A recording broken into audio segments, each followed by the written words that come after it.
اور اس سب کے بیچ آل انڈیا مجلس اتحاد المسلمین یعنی MIM کے صدر اسدالدین اویسی نے دہلی میں تشدد کی واردات کی سخت مذمت کی ہے۔ اسدالدین اویسی نے دہلی پولیس پر بھی الزام عائد کیا ہے اور کہا ہے کہ دہلی پولیس تشدد کی واردات انجام دینے والوں کے ساتھ کھڑی ہے۔ انہوں نے وزیر اعظم نریندر مودی اور وزیر داخلہ امت شاہ سے مطالبہ کیا کہ دہلی پولیس کے خلاف کارروائی کی جائے اور دہلی میں امن قائم کرے۔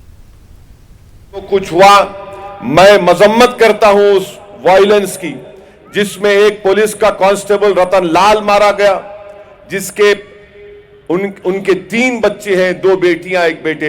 ہم اس کا مذمت کرتے ہیں۔ جو تشدد ہوا، فرقان نامی ایک شخص کی بھی موت ہو گئی، ہم اس کی بھی مذمت کرتے ہیں۔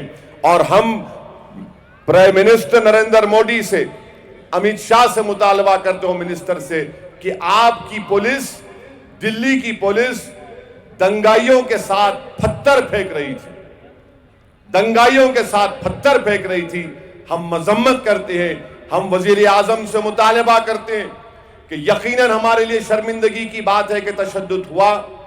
ایک فارن کنٹری کا ایک پریزیڈنٹ یہاں پر آتا ہے اور دلی کو آ رہا ہے، یہ تشدد ہوتا ہے، یہ ملک کے لیے شرمندگی کی بات ہے۔ مگر وزیر اعظم کو ہم بتانا چاہیں گے کہ آپ کا سابقہ MLA کل تقریر کر کے کہتا ہے کہ 3 دن کا ٹائم دے رہا ہوں۔ میں وزیر اعظم سے کہوں گا کہ آپ کے آنگن میں آپ نے سانپوں کو پالا ہے۔ جب آپ اپنے آنگن میں سانپوں کو پالیں گے وزیر اعظم، یہ آپ ہی کو ڈسنے والے ہیں۔ جو واقعہ دلی میں ہوا، ہم اس کا کنڈم کرتے ہیں۔